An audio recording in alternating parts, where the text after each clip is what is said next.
Vous allez bien? Alors, vraiment, notre frère l'a mentionné tantôt.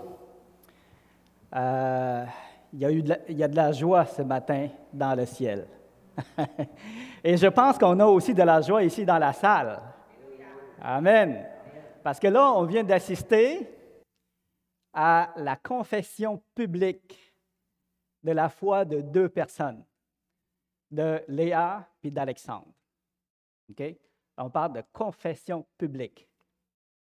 Et il y a deux choses qui ont été mentionnées ce matin qui sont très importantes et qu'il faut garder en tête. Premièrement, ce que notre frère a dit, c'est que le baptême, ce n'est pas ça qui sauve. OK? Et on va regarder ensemble parce qu'on est content d'avoir une nouvelle sœur, un nouveau frère qui ont confessé le Seigneur Jésus ce matin devant nous, mais ils ne viennent pas d'être sauvés. OK? Ils ne viennent pas d'être sauvés et on le sait. Et on a entendu leur témoignage. Ça fait longtemps qu'ils réfléchissaient, ça mûrissait dans leur cœur, qu'ils reconnaissaient le Seigneur comme étant leur Seigneur, leur Sauveur, leur Dieu. Puis qu'ils recherchaient. Ça faisait longtemps, c'était une démarche depuis quelque temps déjà. Et là, tout se passait dans leur cœur, dans leur pensée. Et aujourd'hui, ce qu'ils ont fait, c'est ils ont comme officialisé la chose devant chacun de nous. Et on est comme des témoins sur la terre de leur engagement envers le Seigneur. Alors, c'est ça que c'est le baptême. OK? On a assisté ce matin à une confession publique qui se faisait en deux étapes. Premièrement, ils ont raconté leur témoignage. C'était bon d'entendre le témoignage, leur parcours, leur réflexion, les démarches de leur cœur, comment que Dieu a touché leur cœur. Alors ça, c'est quelque chose qu'on ne voit pas tout le temps, mais qu'il l'ait partagé, eh bien, c'est toujours agréable d'entendre, puis qu'on voit aussi comment que le Seigneur a travaillé dans leur cœur. Ça, c'était une confession publique, verbale. Puis le baptême est une forme de confession aussi, bien plus que ça. Euh, le, le baptême, on va le voir tantôt, c'est une confession démonstrative pour sceller publiquement qu'ils appartiennent à Christ. C'est ça. Et on va le voir aussi tantôt. Avant qu'on aille plus loin, j'aimerais remettre cela dans les mains du Seigneur. Alors, Père Saint, notre Seigneur et notre Dieu, nous te louons, nous t'adorons, Seigneur, parce que c'est toi qui touches les cœurs, c'est toi qui travailles dans les vies, c'est toi qui transformes nos vies, Seigneur. Et tu dis dans ta parole, nul ne peut venir à toi si le Père ne l'attire. Alors, on a vu ce matin deux jeunes qui ont été attirés par ta puissance, par ta parole, par ton Esprit Saint, à venir à toi, à répondre à ton appel et à confesser ton Saint-Nom publiquement, Seigneur. Nous te remercions pour leur démarche. Nous te remercions de ce que tu les as touchés et nous te prions, Seigneur, que tu les accompagnes tout au long de leur vie dans la foi, dans leur cheminement avec toi, Seigneur.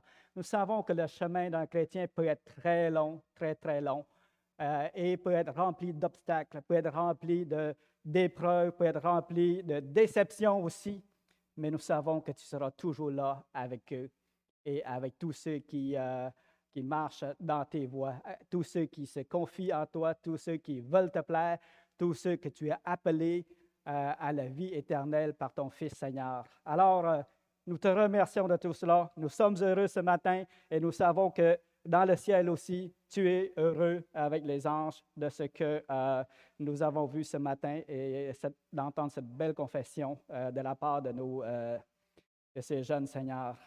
Bénis ta parole, Seigneur. Nous voulons que cette parole puisse toucher nos cœurs, nos pensées et transformer nos vies, Seigneur Dieu. Merci. Amen. Alors, ce matin, mon message, je n'ai pas encore déplié ma feuille. Mon message s'appelle Quiconque me confessera devant les hommes. J'ai voulu apporter ça comme ça parce que ce que je vois ce matin, c'est une confession publique. Et dans la parole, cette étape est importante.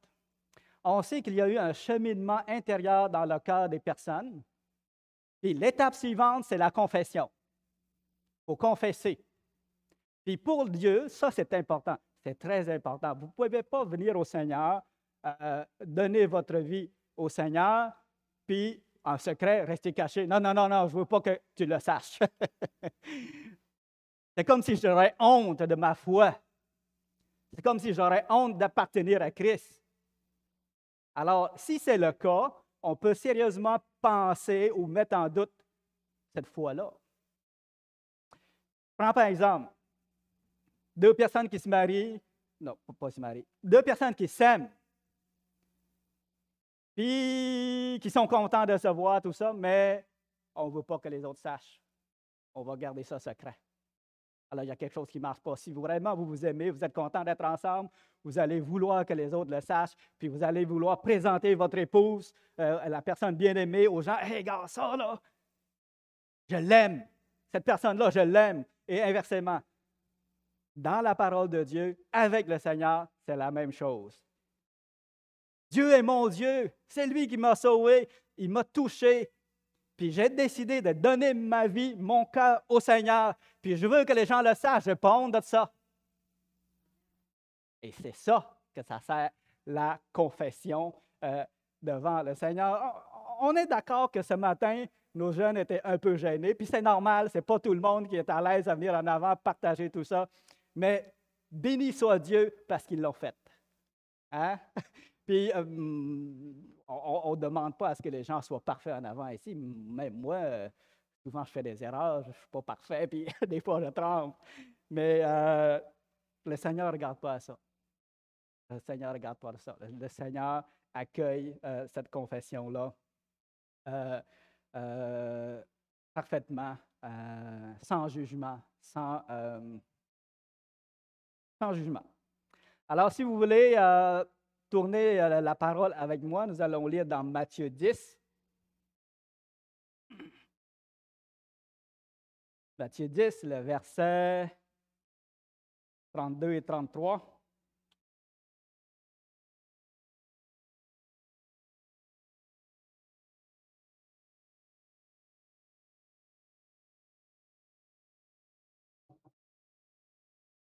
Ça dit ceci. C'est pourquoi quiconque me confessera devant les hommes, je le confesserai aussi devant mon Père qui est dans les cieux. Mais quiconque me reniera devant les hommes, je le renierai aussi devant mon Père qui est dans les cieux. Ah, c'est important ici. C'est quoi confesser Jésus? On peut se poser la question. C'est important de confesser le Seigneur Jésus devant les hommes, parce qu'il nous confessera aussi devant le Père qui est dans les cieux. Mais comment on fait ça? Puis c'est quoi exactement? En fait, je pense que vous savez tout ce que c'est que confesser ses péchés. On va dire à quelqu'un qu'on a péché, puis on se repart de ça. Ça, c'est confesser ses péchés, avouer ses péchés. Bien, confesser Jésus, au fond, c'est dans le même ordre d'idée, c'est qu'on avoue qu'on croit en lui. On avoue ça, qu'on croit en lui, en sa parole qui est la Bible ici. On avoue qu'on croit à sa venue, à sa vie, à sa parole, à ses œuvres, à sa mort, à sa résurrection. On avoue ça, puis on croit ça. Ça, c'est confesser le Seigneur Jésus. Puis aussi, on avoue que, on a mené une vie qui n'était pas selon sa volonté et qu'on est pécheur, qu'on est perdu et qu'on se repent de ça et qu'on veut marcher dans sa présence pour lui plaire. On avoue qu'on croit qu'il est le Seigneur et qu'il est le Sauveur. Puis, par-dessus tout ça, qu'il est notre Seigneur et qu'il est notre Sauveur. Donc, on reconnaît ça. On reconnaît ça. C'est ça confesser le Seigneur Jésus. OK? Puis, il faut le faire. Comme j'ai mentionné tantôt, lorsque le Seigneur touche notre cœur, on est content de le faire. Et le résultat de ça, c'est quoi? C'est que Jésus, lui, va nous confesser aussi devant le Père qui est dans les cieux. C'est important, ça. Ça, le résultat de ça, c'est la vie éternelle. Parce que le Seigneur va dire, lui, je le connais. Lui ou elle, je la connais. Il s'est repenti. Il s'est réfugié dans mon sacrifice. Il a cru en moi. Il a fait tout son possible pour marcher dans mes voies. Et tous ses péchés sont pardonnés parce que, Père, je suis mort à sa place. Je suis mort à sa place. Il a péché. Il méritait la mort. Selon la sainteté de Dieu, aucun être humain ne peut entrer dans le ciel. Même si vous accumulez les bonnes œuvres au-delà de ce qu'on pense, il y a un fait qui est vrai, c'est que tous ont péché. Tous ont péché. Le fait que vous ayez une pensée méchante envers un frère, c'est déjà condamnable au feu de la géhenne. Alors, tous méritaient la mort. Et le Seigneur Jésus va dire à ce moment-là, lui, il est pardonné parce que je suis mort à sa place. Le châtiment qui lui était réservé, je l'avais subi sur la croix. Il a cru en moi, il a cru dans mon sacrifice et maintenant il est pardonné. Père, ne lui impute pas le péché, ses péchés, enlève ses péchés. Il est juste parce qu'il croit en moi. Alors c'est ça quand que Jésus va vous confesser devant le Père, c'est que Jésus va vous déclarer juste. Malgré les péchés que vous avez commis, Jésus va vous déclarer juste par son sang. Puis ça, là, je veux dire, c'est un gros point. Je ne sais pas comment exprimer ça de façon grandiose, mais c'est un gros cadeau parce que on a une dette envers Dieu qu'on n'est pas capable de payer à cause de nos péchés, mais le Seigneur nous remet la dette. Gars, tu ne me dois plus rien, tu ne me dois plus rien. Tu es justifié. Alors, c'est vraiment une grande bénédiction. Et ça nous permet justement d'être admis dans le royaume de Dieu. Dans Jean 3, le verset 36, merci ce matin pour tous ceux qui ont partagé les versets concernant le salut, Alexandre puis Léa. C'était vraiment, ça fait du bien d'entendre ces versets-là. Mais je vais vous présenter un autre verset qui parle également de ce salut-là, de cette vie éternelle. Jean 3, le verset 36, ça dit ceci, « Celui qui croit au Fils a la vie éternelle. Celui qui ne croit pas au Fils ne verra point la vie, mais la colère de Dieu demeure sur lui. » Celui qui ne croit pas au Fils ne verra point la vie, mais la colère de Dieu demeure sur lui. Je ne sais pas si ça vous tente de faire partie de cette catégorie de personnes. Pas moi. Moi, je veux être de ceux qui croient au Fils et qui ont la vie éternelle. Amen. Et dans Romains 10, le verset 9 et 10,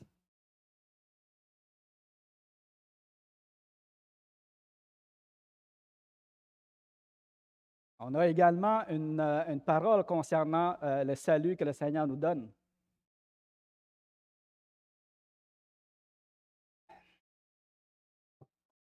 Ça dit ceci, « Si tu confesses de ta bouche le Seigneur Jésus, et si tu crois dans ton cœur que Dieu l'a ressuscité des morts, tu seras sauvé. » On parle de croire et on parle de confesser ici. Le verset 10, « Car c'est en croyant du cœur qu'on parvient à la justice, et c'est en confessant de la bouche qu'on parvient au salut, selon ce que dit l'Écriture, quiconque croit en lui ne sera point confus. » Amen. Quiconque croit en lui ne sera point confus. Vous ne perdez pas au change de croire en Dieu et de croire à l'œuvre expiatoire de Christ. Par contre,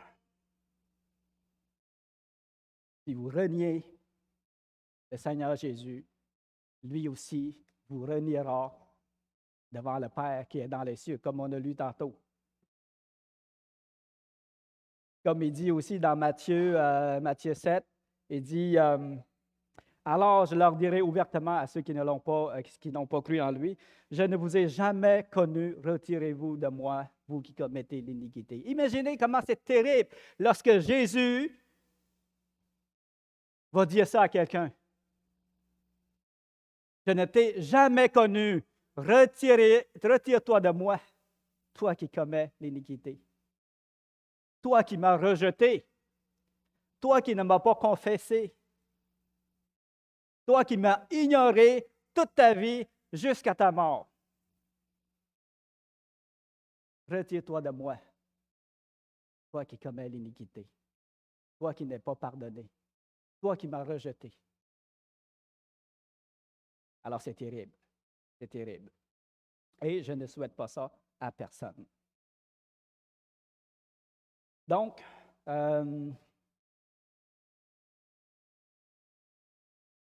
il fait chaud. Normalement, je n'ai pas besoin de boire autant.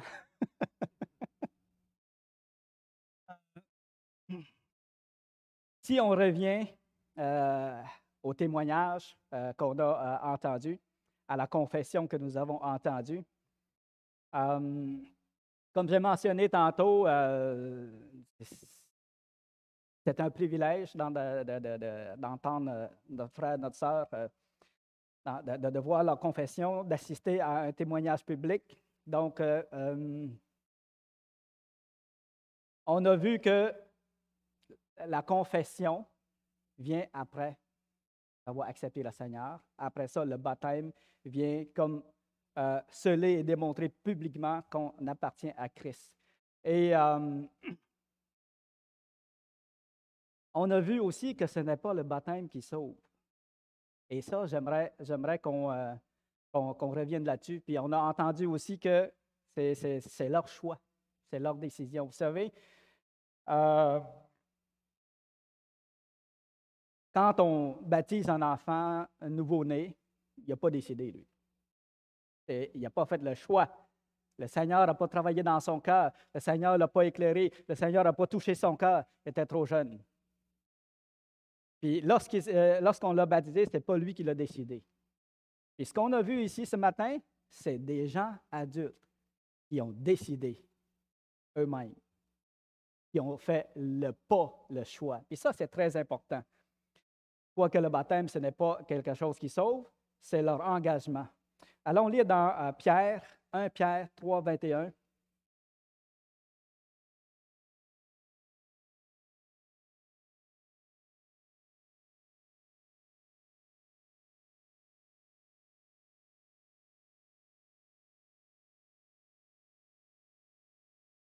« 1 Pierre 3, 21, ça dit ceci. Cette eau qui était une figure du baptême, qui n'est pas la purification des souillures du corps, mais l'engagement d'une bonne conscience envers Dieu et qui maintenant vous sauve, vous aussi, par la résurrection de Jésus-Christ. » Alors, j'aimerais le relire en mettant l'accent sur cette eau qui est une figure du baptême, c'est le baptême qui, ici, n'est pas une purification des souillures du corps. Le baptême qu'on a vu là, ce matin, ça ne sert pas à purifier le corps, mais il représente l'engagement d'une bonne conscience. Il représente l'engagement qu'ils avaient eu avant, au préalable. C'est ça que ça signifie. Puis c'est cet engagement-là qui sauve. OK? Donc, si vous n'avez pas cru, si vous n'avez pas eu cet engagement-là, le baptême ne vous sert de rien. Ça ne sert à rien. Vous auriez beau vous faire baptiser le nombre de fois que vous voulez, avec l'eau la plus pure que vous voulez sur cette terre, vous ne seriez jamais sauvé parce que vous êtes baptisé. Vous êtes sauvés par votre engagement envers le Seigneur. C'est tout. Mais le baptême, lui, va confirmer aux gens que oui, maintenant, vous appartenez à Christ. C'est un signe extérieur, une démonstration publique, une confession publique que vous appartenez à Christ. Et c'est pour ça que si vous êtes sauvés par la foi et que vous êtes engagés au Seigneur, envers le Seigneur, eh bien, il est important quand même de se faire baptiser. C'est une étape, un premier pas que le Seigneur demande, un premier pas d'obéissance. OK? Quand que deux personnes s'aiment, mettons un homme qui va aimer une femme, qui veut la marier, puis la femme, elle tient à une célébration d'un tel type. L'homme, lui, s'il ne voit pas que c'est nécessaire, parce qu'il aime la femme, il va dire oui, oui, oui, oui, on va le faire. Alors, c'est ça. Le baptême, c'est un premier pas d'obéissance. Peut-être qu'au début, vous ne voyez pas la nécessité, mais le Seigneur vous demande de le faire. C'est un premier témoignage. Donc, on est heureux de le faire. En passant, même si le baptême ne sauve pas, il est quand même une forme de confession très sérieuse et solennelle devant Dieu. C'est ça. On ne veut pas diminuer l'importance de ça. Et qu'est-ce que ça représente exactement? C'est ça qui est beau. Pourquoi que le Seigneur a choisi ça, cet événement-là, ce symbole-là? Parce que ça représente une certaine signification, ça représente quelque chose. J'aimerais qu'on voit ça ensemble avant de conclure. Dans Romains 6, le verset 3.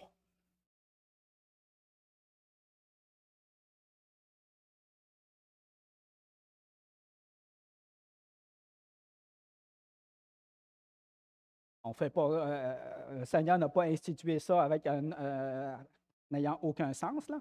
Ça a un sens. Donc, Romains 6, le verset 3, ça dit ceci: « Ignorez-vous que nous tous qui avons été baptisés en Jésus-Christ, c'est en sa mort que nous avons été baptisés. Nous avons donc été ensevelis avec lui par le baptême en sa mort, afin que comme Christ est ressuscité des morts par la gloire du Père, de même nous aussi, nous marchions en nouveauté de vie. » Alors ici, le texte nous dit que en nous faisant baptiser en Jésus-Christ, là, c'est en sa mort qu'on a été baptisés. Donc, le baptême représente la mort, puis aussi la résurrection. Quand la personne est entrée dans l'eau, elle est ensevelie dans l'eau, et c'est comme si elle affirme être morte avec Christ dans l'eau. Et quand elle ressort de l'eau, eh bien, c'est la victoire de Christ. C'est sa résurrection. Maintenant, c'est une nouvelle personne qui sort de l'eau, qui maintenant marche dans les voies de Dieu. J'aimerais lire à ce sujet-là un commentaire de William MacDonald qui parle très bien de cette chose-là, de ce symbole-là. J'ai amené ma grosse brique au lieu de retranscrire. Alors, quand il parle de ça, voici ce qu'il dit. Le baptême d'eau fournit une illustration visible du baptême en Christ. Il présente le croyant comme immergé dans l'eau sombre de la mort. Alors ici, si vous avez remarqué, c'était des baptêmes par immersion dans l'eau. Ce n'est pas aspersion, mais c'est des baptêmes par immersion. Pourquoi? Mais justement, ça symbolise la mort spirituelle, la mort dans l'ancienne vie de la personne, autrement dit, dans l'eau. Si on continue à lire, il présente le croyant comme immergé dans l'eau sombre de la mort et l'homme nouveau en Christ comme ressuscité pour marcher désormais en nouveauté de vie. En un sens, lors de son baptême, le croyant assiste à l'ensevelissement de son ancienne vie. Alors, son ancienne vie émergée dans l'eau. C'est symbolique, OK? C'est symbolique. Au moment d'être immergé sous l'eau, il affirme tout ce que j'étais comme fils d'Adam, comme pécheur, a été mis à mort à la croix. Comme Jésus a été mis à la mort à la croix pour subir la condamnation de nos péchés. À la sortie de l'eau, il proclame, « Ce n'est plus moi qui vis, mais c'est Christ qui vit en moi. » Amen. Alors, il fait comme, c'est le nouvel homme qui sort de l'eau, ou la nouvelle femme. Hein? Alors, ça représente cette mort-là, puis cette nouveauté de vie-là également. Donc, je trouve ça quand même important de le mentionner. Donc, aujourd'hui, en résumé, on va finir avec ça. On a vu que Léa et Alexandre, ils nous ont dit à travers le baptême, voici ce qu'ils nous ont dit à travers le baptême. Je crois, je m'engage envers le Seigneur pour l'aimer et le servir. Je reconnais publiquement qu'il est mon Seigneur, mon Dieu et mon Sauveur. Puis mon baptême démontre que je suis mort avec Christ au moment d'entrer dans l'eau et que je suis sorti de l'eau comme étant un nouvel homme en Jésus-Christ. Donc, ils ont confessé et démontré publiquement qu'ils appartiennent à Christ. Et Jésus a promis ceci. Vous vous souvenez? Qu'est-ce qu'il a promis? Oui, je suis avec vous tous les jours jusqu'à la fin du monde. Mais je pense à l'autre parole. Je les confesserai aussi devant mon Père qui est dans les cieux. Amen. Parce qu'ils ont confessé le Seigneur Jésus devant tout le monde, puis ça s'arrête. Parce que c'est juste le début. Le Seigneur, ils vont continuer à confesser le Seigneur tout au long de leur vie. Ils vont dire qu'ils sont chrétiens, puis ils vont dire qu'ils appartiennent au Seigneur, et ainsi de suite. Mais ça, ce matin, c'est comme le début. Et le Seigneur a promis ça. Je les confesserai aussi devant mon Père qui est dans les cieux. Et ça, là, ça vaut la peine, mon ami. Ça vaut la peine. Que le Seigneur nous reconnaît comme faisant partie des siens. Un gros cadeau. Alors, prions. Grand Dieu Tout-Puissant, vraiment, c'est un honneur. Vraiment, c'est une joie, une bénédiction immense de t'appartenir, d'être à toi, d'être sauvé par ta grâce. De recevoir, Seigneur Dieu, tes dons et tes bénédictions et la vie éternelle en Jésus-Christ. C'est vraiment une grande joie pour nous, Seigneur. Et ce matin, on peut se réjouir avec Alexandre et Léa.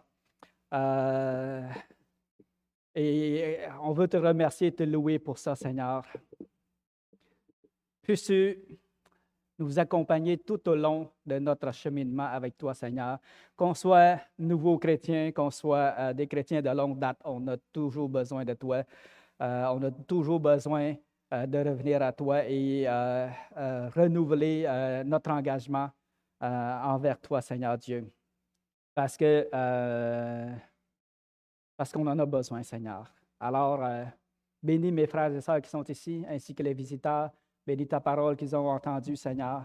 Puisse cette parole toucher les cœurs et amener d'autres aussi à toi, Seigneur. Nous t'en remercions. Amen. Amen.